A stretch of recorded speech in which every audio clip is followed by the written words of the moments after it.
இதுக்கடா இப்படி 24 மணி நேரம் படிப்புன்னு அதே கட்டி எழுதிட்டுருக்க? வெறும் 2 லட்சமா? என்கிட்ட இருக்க ஒரே சொத்து இந்த நிலம் தான். அதுவும் என் பையனோட காலேஜ் ஃபீஸ்க்காக தான் நான் விற்கிறேன். கொஞ்சம் பார்த்து பண்ணுங்களேன். இருக்கிற வரமையில அவனை வேலைக்கு அனுப்பாமல் எதுக்கு படிப்பலாம்? நல்லா படிப்பான் சார், திறமை இருக்குது. திறமை மட்டும் இருந்தால் போதுமா?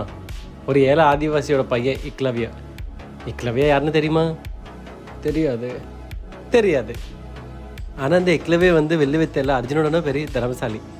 அதுக்காகவே அவனோட சொந்த குரு துரோணாச்சாரியாவே ஒரு ராஜாவோட பையன் அர்ஜுனோட இவன் திறமைசாலி இருக்கக்கூடாதுன்னு விரல வெட்டிட்டாரு. அப்படிப்பட்ட உலகம் இது. இங்கே ராஜாவோட பையன் தான் ராஜா ஆவான். 2 லட்சம் எடுத்துகிட்டு போ, திறமை இருக்காமா. அது அந்த காலம் சார். இப்போ காலம் மாறிடுச்சு. இனிமேல் ராஜாவோட பையன் ராஜா ஆக மாட்டான். யாருக்கு திறமையும் தகுதி இருக்கோ அவன் தான் ராஜா ஆவான்.